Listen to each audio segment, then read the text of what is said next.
Umar, Allah di mana? Ada nggak hadis itu? Nggak ada, Pak. Yang ada apa? Di Gua Sur, Nabi SAW membimbing Abu Bakar kepada satu kalimat. Abu Bakar lagi muterah, takut karena di atasnya orang kafir Quraisy. Apa kata Nabi? Ya Abu Bakar, hei Abu Bakar, apa pendapatmu jika ada dua hamba Allah, salisuhum Allah, yang ketiganya adalah Allah? Disebut namanya ihsan, muraqabah, merasa bersama Allah. Innallaha ma'ana, Allah bersama kita. Yang Nabi ajarkan Abu Bakar apa? Allah bersama kita. Yang ditanya ke budak perempuan apa? Di mana? Allah. Selama budak itu menolak Tuhan berhala, maka dia disebut mukmin. Namun itu jangan jadi taklim. Antum jadiin taklim sekarang ya. Di mana Allah? Ini jadi problem. Padahal ini tidak pernah diajarkan di Quran. Di Quran, Ar-Rahman 'alal 'arsy istawa, 7 ayat. Allah bersemayam di atas aras. Sebenarnya terjemahan ini berbahaya, Pak. Berbahaya terjemahan ini ya. Nah, mau tahu akidah Ahlussunnah mengenai Allah di mana atau tidak di mana? Mau tahu? Oke, pelan-pelan ya. Surat Syura ayat 11. Ingat-ingat ini, laisa kamitslihi syai'. Tidak ada yang serupa dengannya sesuatu pun.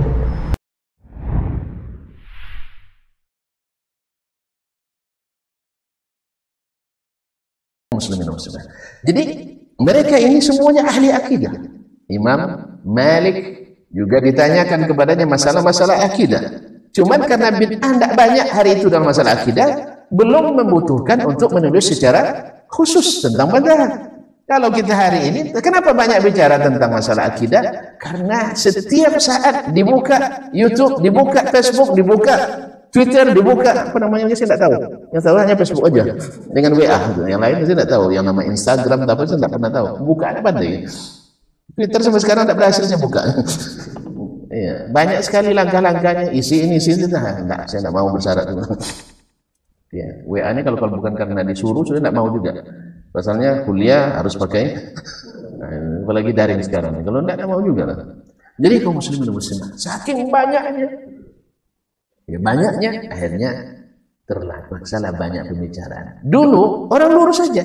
Ketika disampaikan Ar-Rahmanu 'alal 'arsy istawa, mereka imani, mereka yakini. Selesai masalah. Tidak ada yang bantah bagaimana istiwanya. Kalau istiwanya di atas aras, berarti aras lebih besar dari dia. Tidak ada. Tidak ada ini. Sekarang ketika ada yang mengatakan kalau Allah bersemayam secara hakikat di atas arasnya, maka terbayang oleh dia singgasana raja. Gitu, terbayang olehnya duduknya sang raja. Raja ini manusia atau pencipta? Ya manusia. Ketika terbayang itu, maka dia bilang kalau begitu aras mesti lebih besar dari Allah, dan ini mustahil. Siapa yang mewajibkan aras itu lebih besar dari Allah? Dan siapa yang mengatakan kalau seandainya Allah bersemayam mesti membutuhkan yang di bawahnya? Berapa banyak sesuatu di sesuatu tidak membutuhkan sesuatu? Apa? Masih hidup? Masih hidup? Tidak lagi? Subhanallah. Ayo kita mandikan. Tahu nanti dia hidup atau tidak, kita bawa ke pemandian. Masih ya? Apa tanda hidupnya? Masih bisa ngomong. Masih ada ruhnya. Ruh itu di mana tempatnya? Hah? Ruh itu di mana? Kalau orang tanya ruh itu di mana, jawabannya di mana? Di jasad. Selama ruh dikandung badan, iya kan? Sepakatlah ini. Sepakat bahwa ruh itu fil jasad, di jasad. Sekarang saya tanyakan, apakah ruh membutuhkan jasad? Apakah ruh itu punya tempat di jasad? Nah, buktinya nanti kalau ada yang mati, coba diotopsi, di mana tempat ruh itu dulu? Nggak ada. Betul kan? Makanya sesuatu tidak mesti membutuhkan sesuatu. Di makhluk saja sudah gagal ini keedahnya. Apalagi di khalik. Jelas?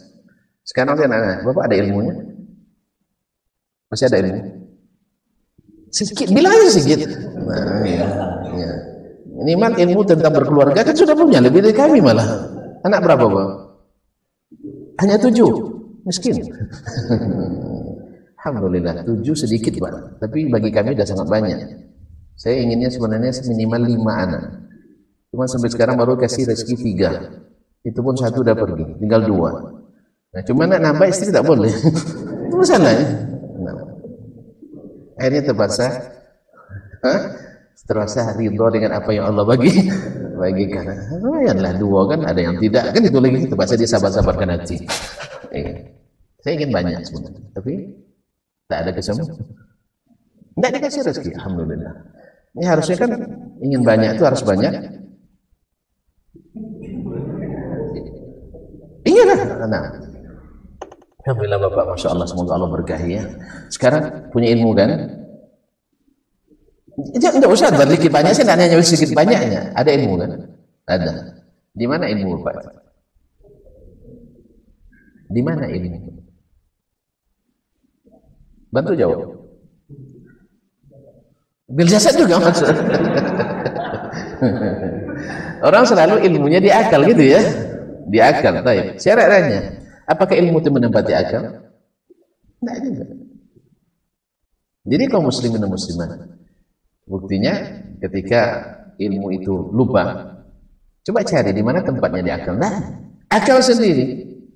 Akal di mana? Orang pada bingung kan, akal itu di mana ya? Ada yang bilang di otak, ada yang bilang di dengkul. Iya kan? Akal. Tapi bisa nggak antum mengingkari adanya akal? Bahwa akal itu ada di jasad kita?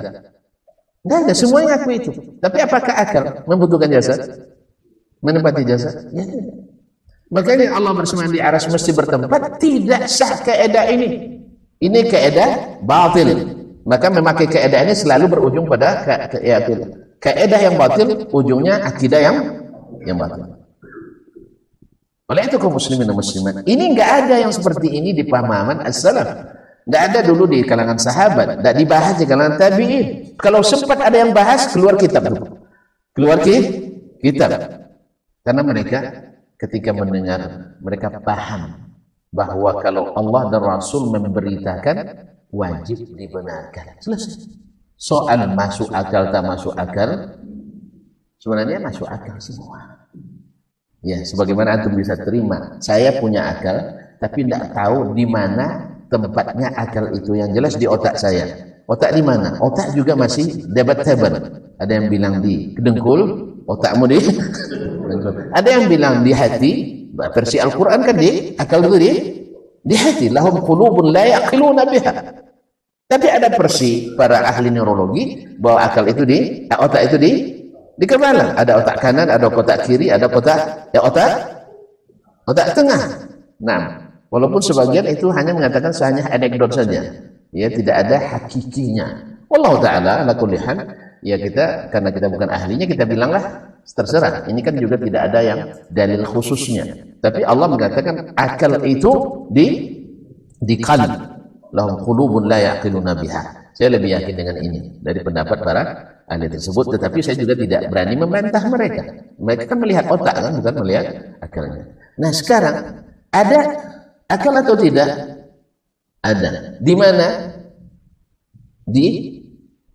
Ada yang bilang di kepala, ada yang bilang di dada, ada yang bilang di dengkul. Lebih parah lagi menurut keyakinan Yunani kuno. Di mana? Akalnya di mana? Ini malu kita nyebutnya. Soalnya bahaya. Mohon maaf, enggak usah lah saya sebutkan. Ya, enggak sah pun ya, enggak berguna juga. Ya, mereka punya alasan-alasan. Nah, tapi di sini debat. Nah, kaum muslimin dan muslimat dimati Allah. Artinya, yang makhluk ini saja ada di sesuatu, tapi tidak mesti bertempat di sesuatu, apalagi Allah Subhanahu wa taala. Gitu aja kok repot. Ya gitu aja kok repot.